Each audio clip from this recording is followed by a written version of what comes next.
Los experimentos médicos realizados en humanos vivos son crueles y se hicieron en épocas pasadas en manos de científicos, quienes se justificaron alegando que así tenían los mejores resultados. Los japoneses en plena Segunda Guerra Mundial fueron los expertos en ese tema, experimentos donde hacían sufrir a sus prisioneros con un dolor inimaginable, sin que nadie aparezca para detenerlos. Hola, ¿qué tal? Bienvenidos a Loco for Movies. En esta ocasión les hablaré sobre el Escuadrón 731, el programa encubierto de experimentos médicos realizado por el ejército japonés. La historia nos lleva a 1937 en plena Segunda Guerra Mundial. El teniente japonés Shiroishi fue enviado a un poblado llamado Benjo, con el fin de crear el laboratorio de investigación del ejército sobre prevención epidémica. Cuando todo estaba organizado y se tenía un grupo que iban a hacer los experimentos, una explosión seguida de la fuga de prisioneros suspendió la operación. El teniente nos hizo problemas y se movió a Pinfang, donde construyó un edificio mucho más grande que el anterior. La unidad que lo estaba apoyando fue dividida en dos unidades, pero a pesar de eso su nombre fue el mismo: Departamento de Prevención Epidémica y Purificación de Agua del Ejército de Kwantung, también conocida como el Escuadrón 731. Este escuadrón se dividía en 8 divisiones perfectamente diferenciadas. La primera se enfocaba en investigar el cólera, la tuberculosis, la peste bubónica, el anthrax y la tifoidea. Para todas esas enfermedades se hizo una prisión con capacidad máxima de 400 prisioneros. En la segunda se usaba el campo para estudiar las armas biológicas, elaborando distintos instrumentos para esparcir los gérmenes o parásitos por el ambiente. En la tercera se produjeron proyectiles con agentes patógenos. La cuarta producía los materiales para los experimentos. En la quinta se entrenaba al personal. En la sexta se fabricaban los diversos accesorios para los experimentos. La séptima era la unidad médica y la última la administración. En este punto me detengo. Como algunos sabrán anteriormente, hice el resumen de una película en base a este tema. Siendo sincero, con todo lo que estuve leyendo, la verdad no lo puedo digerir. La explicación detallada de estos experimentos solo se ven a grandes rasgos en la película. No puedo creer cómo hay personas sin alma que pueden ser capaces de hacerles eso a un ser humano. La verdad, les pido completa discreción. Si pueden aguantar, quédense hasta el final. Y si tengo que colocar otros nombres para no sonar tan crudo, espero que lo entiendan. Ahora sí, continuemos. En este proyecto el nombre clave era Maruta, y se les daba a los que iban a ser objetos de experimento. También lo usaban para explicarle a las autoridades locales que el lugar era un aserradero. Las víctimas mayormente eran militares y civiles de la edad adulta, que eran capturados en los alrededores de esos lugares. Pero también había niños, ancianos y mujeres embarazadas. Para los experimentos no usaban nada de anestesia, porque sabían que esto tendría resultados menos óptimos. En la vivisección los cortes se hacían en personas vivas para mantener sus órganos en funcionamiento. Primero infectaban a la persona, luego la abrían y eliminaban sus órganos para ver cómo actuaba la enfermedad en el cuerpo. Ni siquiera los niños y lactantes se salvaban de ese proceso. Los doctores también embarazaban a las mujeres, y luego les sacaban a sus hijos para estudiarlos. A otros prisioneros se les dejaba sin brazos o sin piernas para ver el comportamiento de la sangre. A veces unían la extremidad desprendida al lado contrario, otras veces las sacaban después de congelarlas, y otras las dejaban congeladas para luego descongelarlas y ver el comportamiento de la gangrena. A otro grupo se le sacó el estómago y se le unió el esófago a su intestino. A algunos órganos se les sacaba por partes, como los pulmones, el cerebro y el hígado. En una entrevista posterior, uno de los involucrados aseguró que esas prácticas eran muy comunes en ese lugar. Incluso a uno de ellos lo infectaron con la peste, y lo viviseccionaron para desarrollar bombas de peste. Generalmente los dejaban gritar mientras les hacían esos procedimientos, pero otras veces les colocaban un trapo en la boca. En cuanto a las armas biológicas, sí fueron aprobadas en varias ciudades chinas, lanzando desde aviones pulgas infectadas con la peste, matando a miles después de contraer la peste bubónica. Otra prueba contaminó varios lugares con tifoidea y paratifoidea. Las consecuencias fueron la aparición de epidemias, que puso muy contentos a los investigadores por los buenos resultados. Tiempo después se desarrollaron bombas para los ataques biológicos. Los soldados las usaron contaminando varias áreas de cultivo.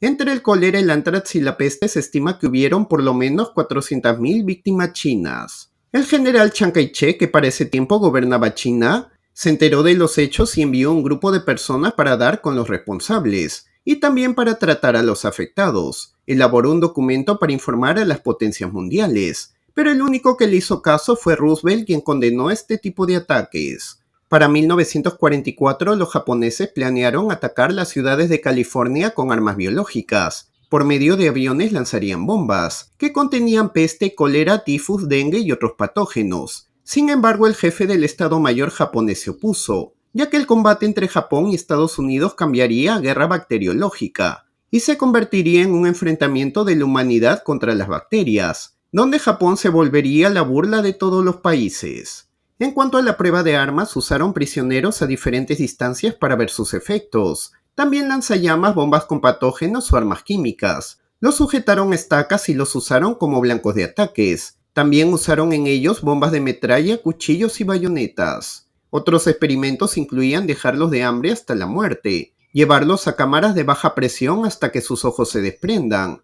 colgarlos de cabeza hasta que dejen de respirar, aplastarlos, electrocutarlos o deshidratarlos, inyectarlos con sangre animal, en especial de caballo, exponerlos a rayos X de mucha intensidad, inyectarlos con agua de mar, prenderlos con fuego, colocarlos dentro de la tierra. También les colocaban toxinas como la del pez globo o semillas de aceite de ricino. Sacaban la sangre por intervalos de tiempo para estudiar sus efectos. Se les deshidrataba de diversas maneras para saber cuánto podían sobrevivir. Lo más importante de todas estas pruebas era documentar el deterioro del aspecto de la víctima. Uno de los miembros también declaró que entre los prisioneros se hacían las transfusiones de sangre. Lo que se observó es que en algunos la temperatura y el pulso cambiaban considerablemente, y luego volvía a la normalidad, en otros un ligero malestar, y unos cuantos no tuvieron ninguna reacción. También probaron agentes químicos de diferentes tipos, como gas mostaza, lewicita, fósforo blanco y gas fósgeno. Uno de los profesores confesó que asistió a una prueba de un gas venenoso. En una cámara con vidrios en todos lados se colocó un chino con los ojos vendados y sus manos atadas a un poste. Mientras el gas se liberaba, el hombre empezó a tener violentas convulsiones y un dolor insoportable. Sin saber el resultado, abandonó esa sala porque no soportó ver esa situación. Otro trabajador asegura que vio un prisionero cortado en dos en forma vertical y luego colocado en un contenedor de formaldehído. Los japoneses eran tan crueles que incluso un experimento se basaba en saber cuánto tiempo aguantaban los bebés en el frío. Los gases tóxicos también fueron utilizados. A un grupo les colocaban todo un uniforme de protección, a otros solo máscaras antiguas, y a otros se les quitaba la ropa. Todos los informes que tomaban de los prisioneros eran solo después de las pruebas. Nunca mencionaron las consecuencias a largo plazo. En cuanto al experimento de congelación, colocaron a los prisioneros dentro de agua a diferentes temperaturas. Después de congelarse, golpeaban sus extremidades con un palo, pero también les echaban agua y les intentaban subir la temperatura con fuego. Como resultado, descubrieron que el cuerpo resistía al agua muy fría entre 5 a 30 minutos después de sumergirse. El intervalo se basó principalmente a qué actividad hizo el prisionero horas antes. En cuanto a la sífilis, fue provocado intencionalmente juntando pacientes enfermos con sanos, con el fin de buscar un método para transmitir la enfermedad. En sí, las parejas eran obligadas a hacerlo contra su voluntad. También se enteraron que los que estaban más tiempo con esa enfermedad eran más resistentes en cuanto a los tratamientos. Las mujeres eran obligadas a embarazarse para los experimentos. Al parecer buscaban excusas para llevarlas a las pruebas, una de ellas acusándolas de haber transmitido la enfermedad a sus hijos. En el 2002 se realizó una conferencia en una de las ciudades de China que fueron bombardeadas con pulgas, donde se estimó que las víctimas de todos los experimentos y guerras bacteriológicas alcanzaban los 580.000. Alrededor de 1.700 soldados japoneses murieron por sus propios ataques, mayormente cuando intentaban lanzar las bombas bacteriológicas, y 30.000 al consumir animales infectados con peste.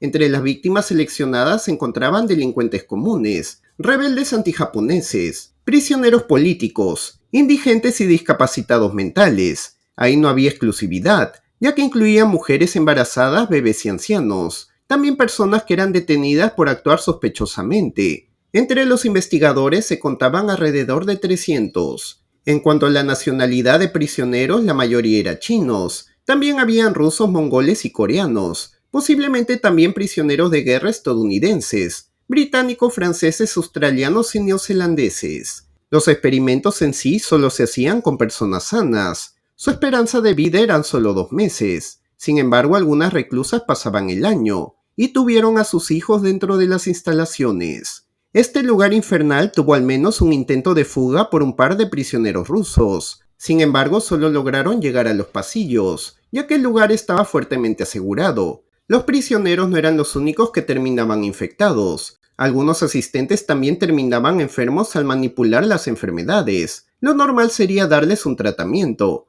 pero en vez de eso terminaban también viviseccionados. En cuanto a los miembros conocidos de la unidad, incluyeron más de 3.500 personas, donde se encontraban príncipes japoneses, tenientes, profesores y estudiantes. Esta unidad también tenía sucursales en varias ciudades. Algunas de las instalaciones actualmente se han convertido en industrias chinas, y una última se ha conservado como museo. Estas instalaciones operaron durante la Segunda Guerra Mundial. Poco antes que esta termine y con la inminente rendición de Japón, se ordenó acabar con todos los sobrevivientes, y los cuerpos enterrarlos para desaparecer las evidencias. También todos los materiales que se usaron en los experimentos. Shiroishi ordenó a los miembros de su grupo que desaparezcan y se lleven el secreto a la tumba. Finalmente hicieron explotar el gran complejo. Sin embargo, no se destruyó por completo por ser muy resistente. Después de la rendición de Japón, el microbiólogo reconocido Murray Sanders se encontró con prisioneros de la unidad 731 que habían sido capturados. Como fue inútil sacarles información,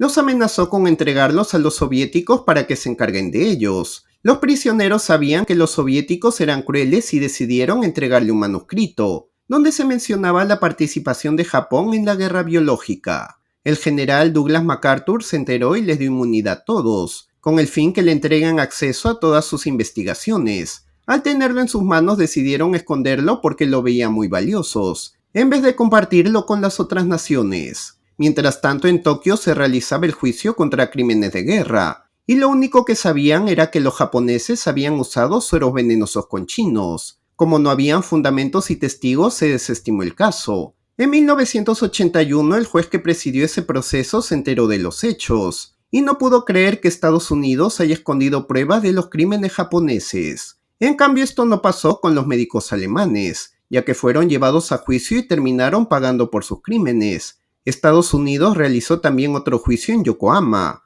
donde acusó a profesores, médicos y estudiantes de medicina por realizar la vivisección de 2 pilotos estadounidenses capturados. A algunos se les condenó a muerte y otros a 15 y 20 años de prisión. La Unión Soviética también continuó con los juicios en 1949. El castigo para los miembros de la Unidad 731 fue entre 2 y 25 años de prisión en un campo de trabajo en Siberia.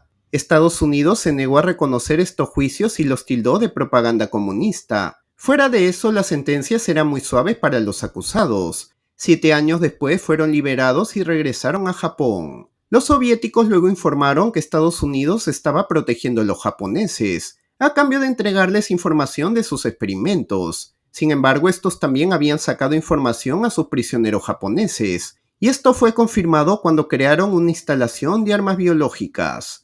Después de la guerra, un grupo de miembros de la Unidad 731 realizaron experimentos con prisioneros, bebés y pacientes mentales japoneses, con el pretexto de desarrollar vacunas, y con financiación secreta del gobierno estadounidense. Incluso uno de ellos lo hacía mientras trabajaba para el Instituto de Salud de Japón, con enfermedades como la riqueza o el tifus. Finalmente, menos del 5% de documentos fueron enviados de regreso a Japón. Durante la propagación del 2019, muchos científicos pidieron que se hicieran públicos todos los experimentos de la Unidad 731, ya que podrían haber ayudado a los investigadores a controlarla. Sin embargo, Estados Unidos no les hizo caso, y prefirió mantenerlo oculto al igual que el gobierno japonés.